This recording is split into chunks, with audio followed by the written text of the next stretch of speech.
I went through multiple experiences, and eventually I could see myself with rainbows in my hands. I was in this visionary state, and I was in like a rainforest type of scenario in my head in the vision, and I was playing with rainbows. I was directing them towards my own heart, directing them towards others.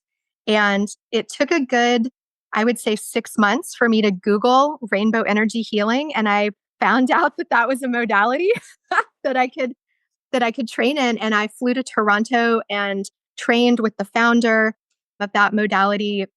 And it's really transformed just everything for me.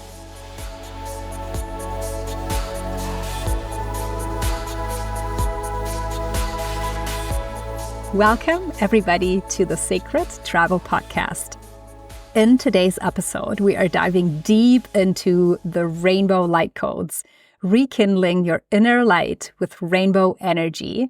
And my guest is Brooke Howsley. Brooke is a shamanic energy healer who lives on the North Shore of Maui and frequently travels to the Pacific Northwest. After founding and leading a floral design studio in Austin, Texas for many years, she was called to shift both location and career.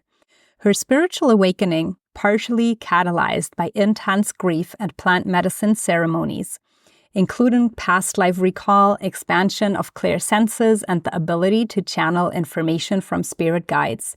She connects with clients one-on-one and also provides group experiences, blending rainbow energy healing, channeled intuitive guidance, crystals, oracle cards, and sound healing instruments. Welcome, Brooke, and good morning to Hawaii.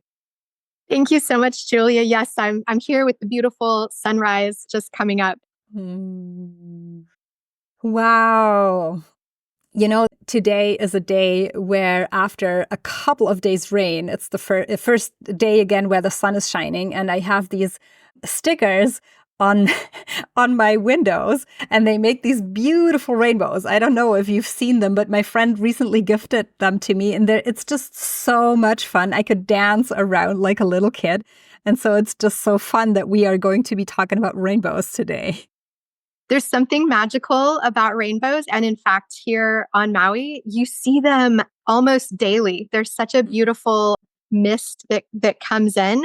And I still, after living here for 5 years, I still haven't gotten tired of seeing the double rainbow. I also try to see if I can see other colors other than just the classic colors. And I'm starting to be able to see more colors here. So that's pretty amazing. Wow. Okay. So yeah, take us on your journey, like with these rainbow frequency, the rainbow healing. How did it find you, and where? Maybe where? Yeah. Yeah, it's a really interesting story. Like you mentioned in the beautiful intro, and thank you again for that gorgeous intro. I went through some intense grief. I lost my father, and it was in the same sort of week as losing my mother-in-law. So we had a lot to process in our household. And I had a friend who said, you might want to try an ayahuasca ceremony. And it was this immediate, like, God, I don't think I could ever do that. I don't know that that's within me. I'd never done any type of, medicine like that before. And she said, oh, they're going to do maybe a Hawaiian type of brew this time. And just her adding the word Hawaiian to that, even though I was living in that's Austin, exciting. Exactly. It was like, premonition maybe that we would move here eventually. But when she added that word to it, my heart opened to the experience. And I said, yes, maybe that would be the most healing thing for me to do, to really surrender and open myself up. And so I went through multiple experiences, and eventually I could see myself with rainbows in my hands. I was in this visionary state, and I was in like a rainforest type of scenario in my head in the vision. And I was playing with rainbows. I was directing them towards my own heart, directing them towards others. And it took a good, I would say, 6 months for me to Google rainbow energy healing. And I found out that that was a modality that I could train in. And I flew to Toronto and trained with the founder of that modality. And it's really transformed just everything for me. Wow, it's so beautiful. I connected more deeply with rainbows. I think it was a good year back on an African island of Mauritius. And to me, it feels very much like the Hawaiian energy too. And I'm not trained, but I can like relate to what you're saying and how that immediately opens the heart. So that's so beautiful. It really opened the path to doing that professionally. I sort of had a lot of compassion for others in my life and was always trying to help and always trying to figure out a way to be some type of healer. And whether that was through the flowers that I was doing in Austin, Texas, I was putting this gorgeous energy into the flowers and then sending those out into the world. And that was my method at that time for many years. And then I started to realize as I was healing myself through, it wasn't necessarily just the plant medicine type of experiences. I was also attending workshops to open up all the clear senses. And I was doing a lot of channeled writing and receiving sessions where people were opening up things in me. Like I went to a healer who tapped on my third eye and opened up my clairvoyant vision. The founder of Rainbow Energy Healing, Chris, he took a band off the solar plexus area. And that really opened up sort of a channeled writing ability, like same day. So there was a lot expanding in those few years there. Wow, that's beautiful. So you now live on Hawaii, or you've been there for 5 years, you said. And how has that relocationing been maybe even a call from spirit to deepen your connection with these rainbow codes? Yeah. It's interesting because the license plate for Hawaii has a rainbow on it. And when I was living in Austin and we were trying to figure out where to relocate, we looked at California, we sort of looked at various places. We knew we wanted to live by the ocean. Hawaii was not on our radar necessarily, even though we had lived in New Zealand before. We lived in New Zealand for almost 3 years. And I kept getting this information that Hawaii was going to be the place. And I was even driving one day with a friend and we passed a car and it had a Hawaiian license plate on it. And I was like, I think I'm really receiving all of these clues to where we're supposed to go. And so we decided to take a trip to Oahu because we weren't sure which island, right? So it's not super easy to hop, or you can't drive between all the islands. There aren't any ferries. So we took a trip to Oahu and I had some seminal experiences there that confirmed for me that the Hawaiian location, the placement on the planet was where we needed to be. We went from Honolulu, we went up to Haleiwa, which is the North Shore of Oahu. And I had a significant song start to play when I walked into a little cafe there. And I just broke down crying because I was like, it was the Beatles song, Blackbird Singing in the Dead of Night, that song. And I just got confirmation after confirmation. So one of them was we visited a Hawaiian ruins of sacred site called the Heiau. And I closed my eyes and I was just tuning into the energy of that specific place. And I could, in my visionary sense, I could feel like I was seeing a ceremony. And it was a ceremony of an elder, a spiritual man, and he was gifting a lei or some type of significant garment to a younger like initiate. And they gave me, I could hear the chant that they were doing at the time. So chanting in Hawaiian is really important. So it was ha kakume na ao. So they were chanting that over and over. And when I looked up, I tried to look up the meaning, and it was all about connecting your breath to your na'au, which would be like the belly button, like the center of your being. So just like the beautiful, traditions in yoga and other things. It's pulling that breath in, centering yourself, and getting really spiritually connected to all that is. And that was one of my first experiences. And I can tell you about more that happened later as after we moved here. There were some other incredibly powerful experiences related to spirit guides and place here on Maui. Wow. So that was confirmation enough, let's say, to also convince your husband and your entire family to relocate.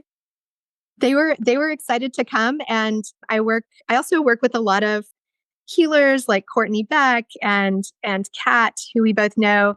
And one of them said, Hawaii is really the spiritual home for your daughter. And I've seen that. She's grown up in such an amazing atmosphere. We found such a gorgeous small school for her. She's outdoors a lot of the time. And I can't imagine that she would have that same type of life in a city like Austin, where the energy was very bustling and kind of overwhelming, and the growth was really outstripping the resources there. Hey, everybody, if you are enjoying the show, then you would do me the biggest favor in clicking the subscribe button and engaging with my content so I can continue to deliver these beautiful conversations to you. Thank you so much.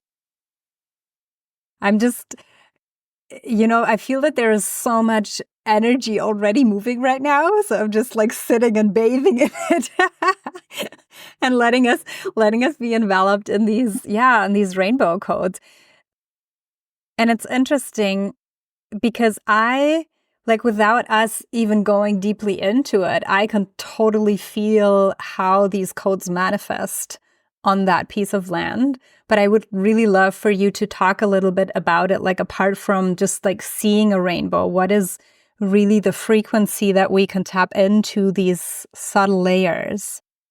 Yeah. So when we first found the piece of land that we purchased, ended up purchasing and building on, I tried to tap into like you just said, like all of the energies coming in. And instead of seeing like a classic rainbow, I felt just this embrace. I felt these beings of light sort of come in and say that they had been waiting for us to come in and work with them.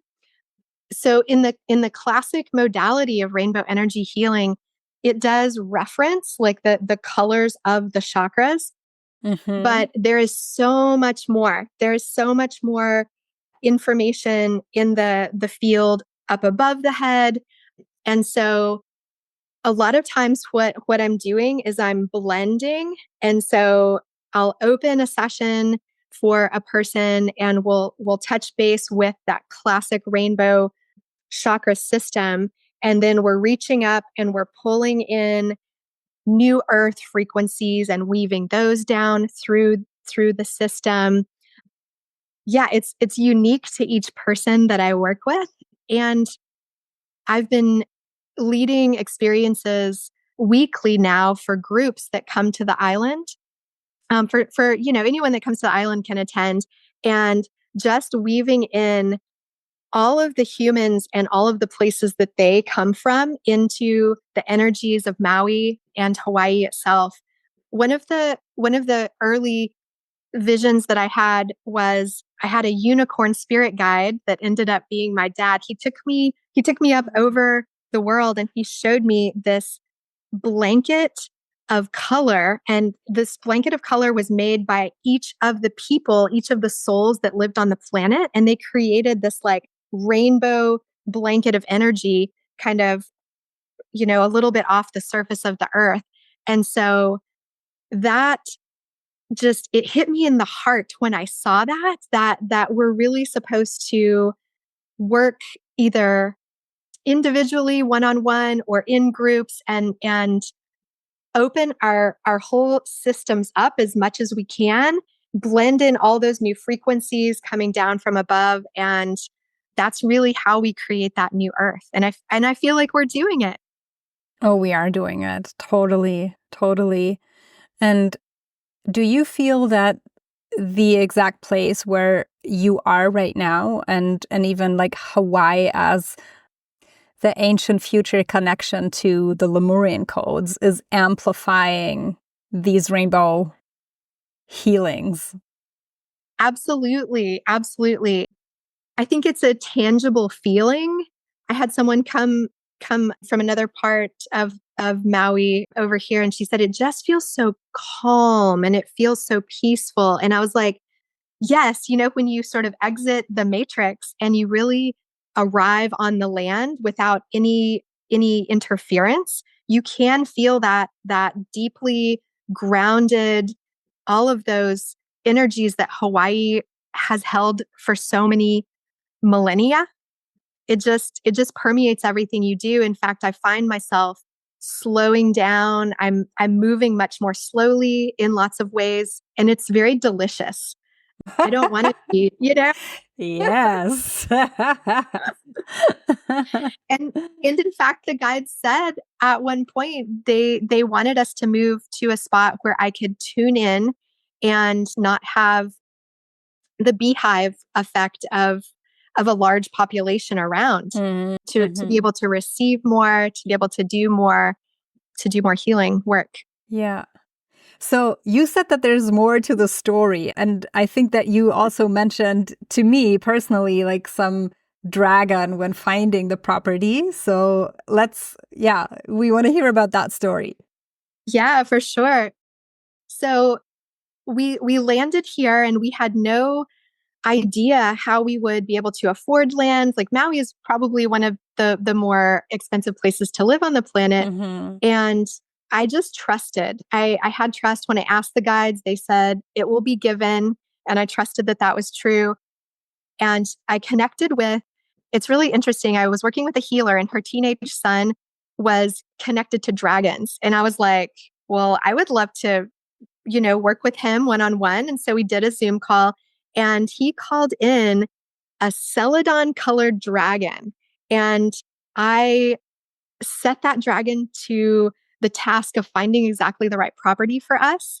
And my daughter, she was 8 at the time, 8-year-old daughter got involved and she located where the dragons live. She was like, oh yeah, my dragon lives, on this specific beach that we drive by every day. And I was, oh. So every day we would drive by this beach, we would ask the dragons, please bring to us the most aligned property that we can steward into the future. And it really unfolded miraculously where we saw a piece of land that had in an existing neighborhood that had not been built upon. And the owners chose us. We happened to meet the owners as they walked by while we were there. Everything happened synchronistically to gift us this property, even though there were higher offers. We, had a fairly easy build process. And I look at where we are planted and rooted in this property now, and it fits us to a T. We had created this vision board a couple of weeks before we found the property. My husband, who's never said anything like this, said, I think we should create a vision board. And so we put all the things on the vision board. We look back at that now and it looks exactly like what has materialized. Oh, wow. And yeah, I'm just so thankful for the intentions that we put into it, the dragon that went out and connected us to exactly the right team of humans. So it really does take real world, chess type maneuvers to get everything to fall into place. Yeah, it can be complex. And it always blows my mind when spirit has been working behind the scenes to allow that to happen for us. Yes. Yes. Wow. And, I just want to reiterate because I really love how you said the piece of land or the property that you are going to be stewarding. So that's a beautiful way to see it, because a lot of land on these islands is, or the philosophy, and I by far don't know much about Hawaiian culture, but it's not our land, right? So there's the land of the ancestors and the ancient ones. And what we can all do is we can come as stewards and love this piece of land that we are given for that short period of time that we are here. So thank you. Absolutely. I'd love to share a story about meeting some of the other guides that I met when we started to get into the culture here. It had been suggested that I would meet a man and a woman guide before we moved here, those would come online. And I was like, oh, okay. I wasn't sure if they were incarnated or in spirit, but once I arrived, I took a retreat workshop type of experience with Bridget Nielsen. She came to Maui. She took us to Iao Valley, which is this incredible sacred valley where King Kamehameha, there was this bloody battle to unite all the Hawaiian islands there. So it has a lot of trauma sort of woven into its history. So we were there with a group of women, and we were trying to use our feminine energy to release not only from ourselves but from the land trauma. And I saw what I now call Hawaiian grandmother, and she had this beautiful basket of flowers, and she was putting flower petals and flowers, she was sprinkling them all over us, all over the land. And that was the first time I got introduced to her. And then she passed me off when we were in Iao Valley. She passed me off to Hawaiian warrior. So this like classic sort of bare chested, gorgeous Hawaiian, ancient Hawaiian man. I can think of worse spirit guides to work with. Exactly. And at the time, I did not know my history with these two guides. And so he showed me all of the male warriors that were lining the ridge up over the river that we were working in. Mm-hmm. And it just gave me total chills. I was like, this is a potent place, and I'm being introduced to the Hawaiian culture with this inside guide's view, which was very important for me. I didn't want to feel like I was coming in and taking away. So much has been sort of colonized and taken away from this land. And so it made me feel more comfortable viewing it from that perspective. And so it ended up, I had more visions with these guides, grandmother Hawaiian and the warrior. I felt them as we were preparing for this, standing behind me today to be able to speak to the land here. And it turned out that I had been married to Hawaiian warrior. The grandmother was his mother, and she was teaching us all of the spiritual traditions, how to be good leaders, how to really tap into all of our abilities. And I exited that life early. And so they've come back to help me sort of fulfill that mission in this lifetime. If I had not moved here, I might not have ever encountered those specific guides. Mm. And they're so important to me at this juncture. Wow, that's beautiful. And how do you feel, are you now integrated into the culture? If that even needs to happen, I don't know. It's still such a complex scenario. I feel like the language has really permeated a lot of the culture here. And so we try to learn and understand the concepts and the language. And I feel like it really is an ongoing scenario, but we try to be incredibly conscientious and tread lightly. My husband's a surfer, and he is careful not to go into places that are sort of off limits to people that are not Hawaiian. My daughter's school has a lot of cultural programs that she learns the traditional weaving and lei making and all of that type of thing. So I know that's just a little the bucket, but I feel like the more sensitive everyone becomes, then we can start to knit the cultures together and hold hands and really steward the whole land together, not just as, like you said, not just as separate little owned plots of land. Yeah. I'd love to know, how do you work with the land? Yeah. So a specific example would be the section that we purchased. I had another shamanic healer come, and we wanted to clear the land of energy, right? Before we brought our own energy to it. And so we did various activities. And at one point, she walked to one corner or one edge of it. There's a gulch, and she walked to the gulch side. I walked to the street side, and we just opened it up to what wanted to come through. And I felt a Hawaiian chant sort of come through. And so I voiced what I was receiving. And I'd never experienced, I had not experienced that sort of channeling like that at that point. And I just let that ease the transition of ownership. We allowed anything that was trapped, if there were, so this was pineapple plantation land. If there were any souls that were trapped here, either through an accident that happened here, or maybe they just worked their whole life sort of here on this slope, we unchained them and allowed them to move towards the light. So we wanted to make sure that we were sensitive to the history, that we corrected any wrongs that had happened, that we were bringing everything up to the very highest vibration that we could.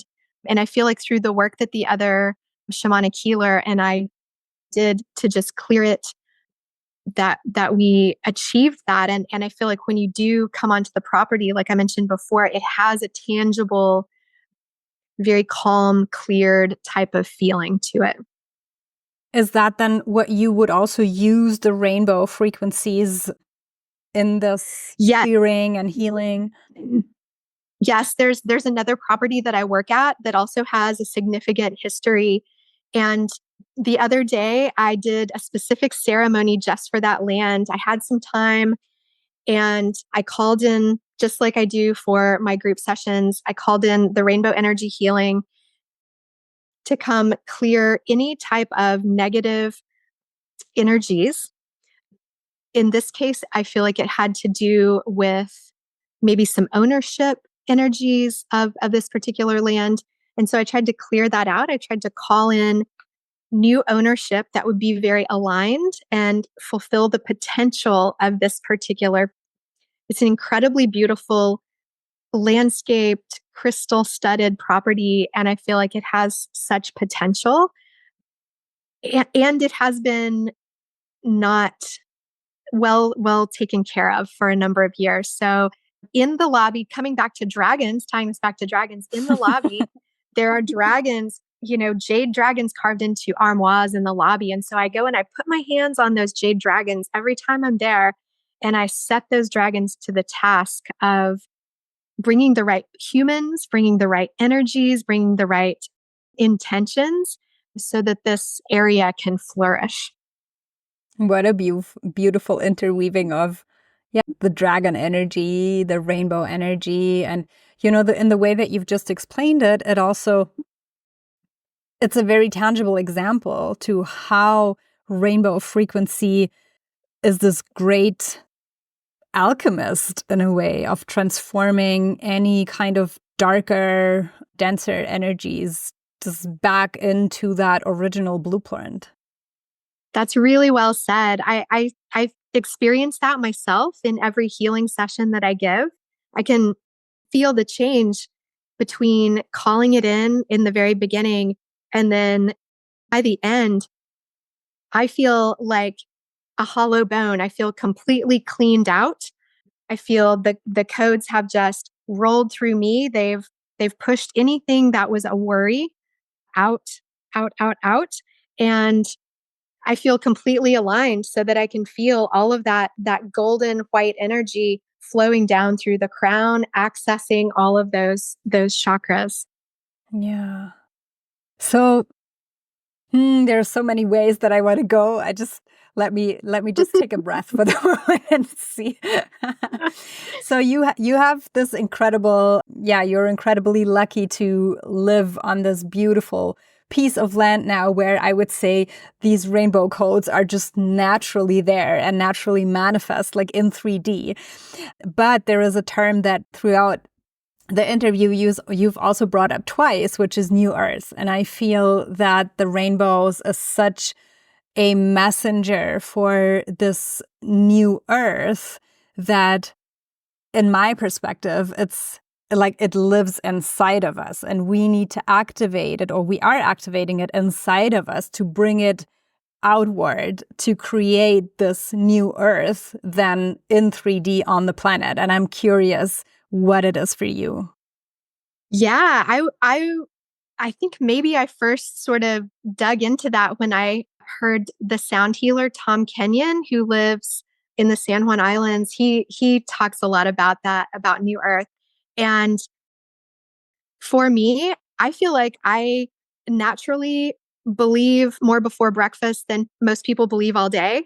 So when so when I talk about New Earth, I'm talking about I want to interact with the unicorns, the fairies, I really want it to be a reality for more of the humans to see their spirit guides. Like if you have a powerful jaguar that is around you, protecting you, I want you to have this more visceral experience of that and really be able to put your hand on that jaguar. And I think if we can envision that and believe that that's a possibility, then we can get there. It's also, it's like telepathic communication. Like I've heard that the reason we have cell phones is so that we believe that we can talk to someone on the other side of the planet. Now that we believe that we can use our internal resources to do the communication. And I do think it's in our lifetimes. I think within you and I's lifetimes, we can create these gorgeous, opened scenarios and expanded, clear senses and start to really create that new earth. We don't have to wait for it to be our children's children, right? We can do it now. Yeah. Yeah. So Julia, what is your vision for the new earth? What does that feel like to you? Ah, wow. It's such a big question. So I guess first and foremost, for me, what stands at the center of this new earth is that it is us as humans coming back into the reconnection with the earth, like with the planet that we live on, and in like remember that we are part of this greater web where all the beings, whether it's animals, plants, other humans, dragons, like everything is really connected, and whatever we send out there, whether it's a thought, it's an emotion, it's an action, all that carries a certain frequency. And yeah, just coming home to that, the veneration of the goddess as the sacred feminine, but equally also like the sacred masculine. So I wish for all of us to really shed those layers of wounding that lead to this the violence that comes from this othering and that separation that we see, rather than the unity that we are all part of the same. And so, yeah, that I guess that's ultimately for me what it comes down to. I see so many beautiful, tangible examples of that happening now. There are so many containers like the one that we share with Kat, and it really is trickling down into our reality. And the more that we embody that, it really is happening. It is happening, definitely. And yeah, the more I also can see that this movement is being amplified. And again, it's like I almost see it like this holographic, reality, and then like this domino, and one puts out a frequency is like beep, beep, beep. Like you just sent the dragons to look for the property. It's like we are sending out the frequency for the right people to come find us, because it is in this, amplified community that the more of us are out there, we can make a difference. And I feel like as we move around the planet, there are specific spots that each of us are meant to anchor or to transform. So that sort of also leads into the field of astrocartography. I don't know if you've had your astrocartography chart read, Yes. but Yes. you have. Okay, of course. And I feel compelled to go to the Pacific Northwest. My whole life I've been drawn to that area sort of unknowingly. And then when I had my chart read, it was like, oh, your Jupiter line of expansion runs right through there. And so when I meet people that are from the Seattle area or any, BC on down to San Francisco, it just feels like there are opportunities for me. And so when I travel there, I'm traveling there more often.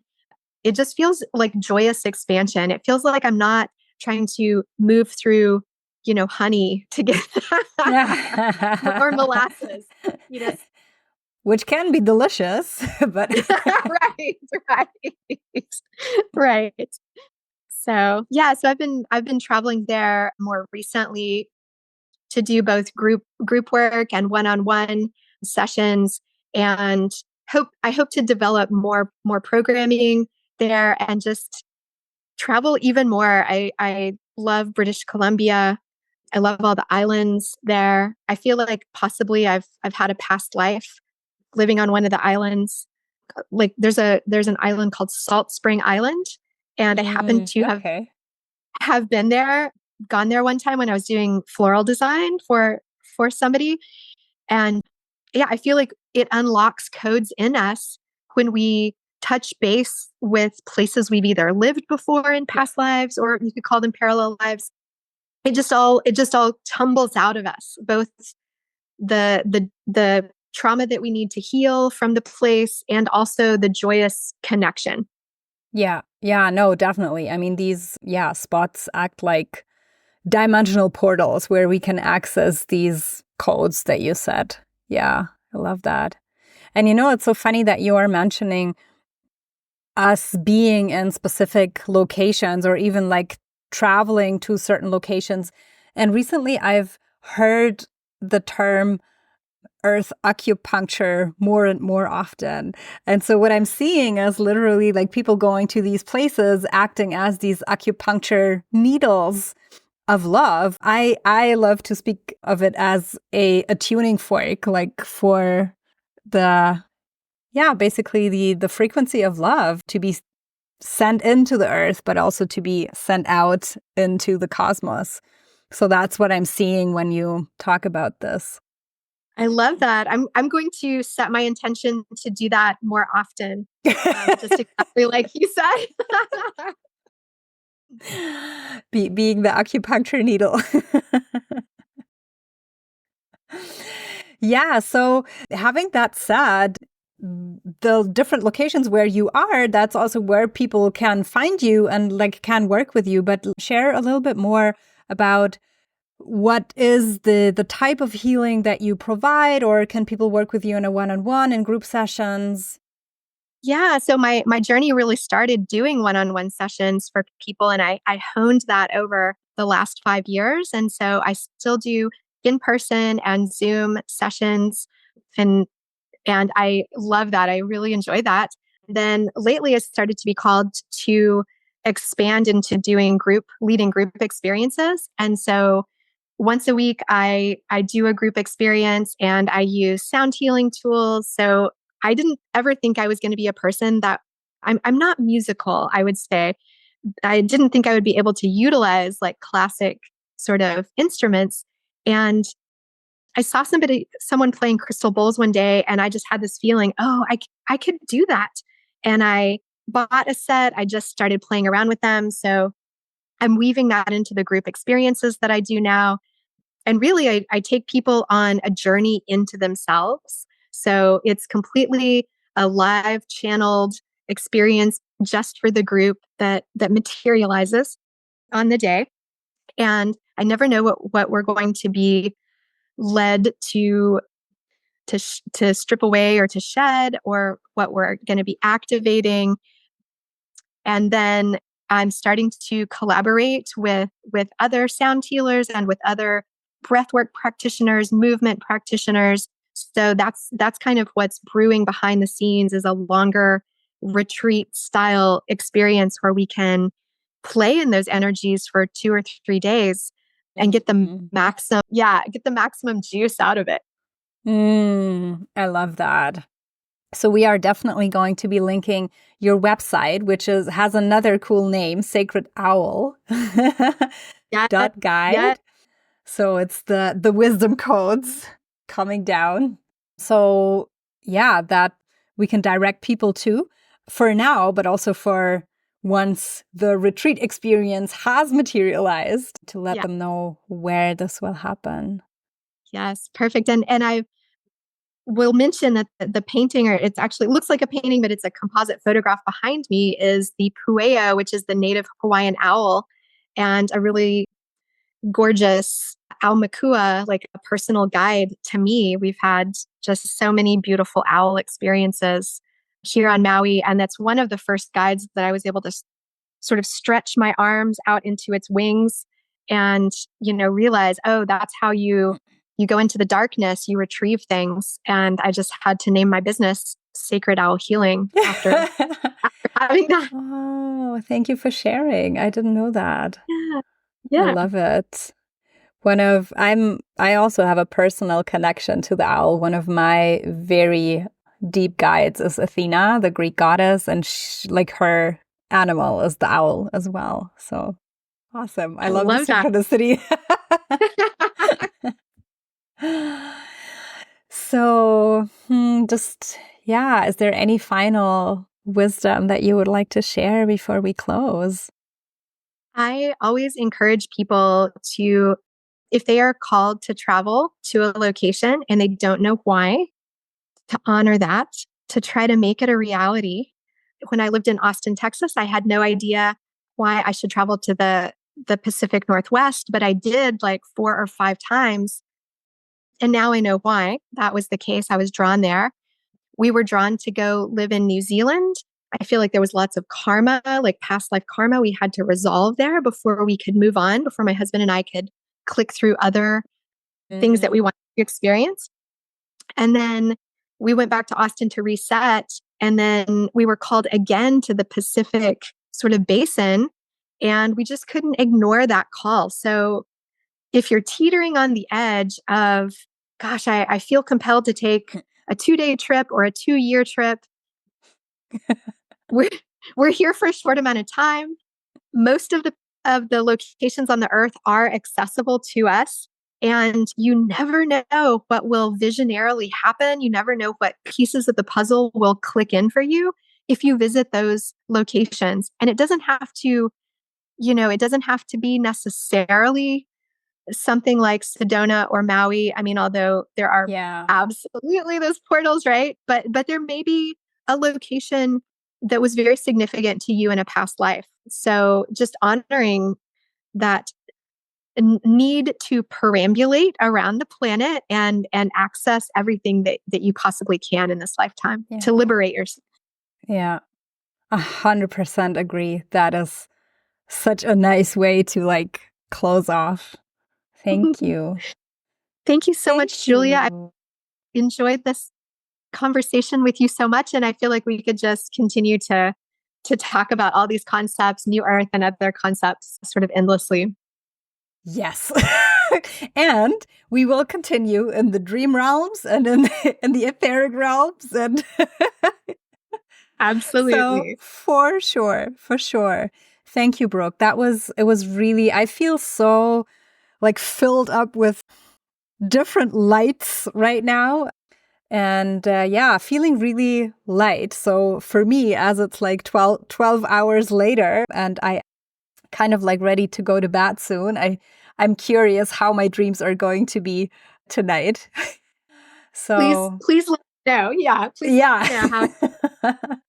Yeah. Thank you for sharing this rainbow wisdom with us and also transmitting the codes from these Hawaiian lands to the audience. Thank you so much. It's truly my pleasure. Thank you, Julia.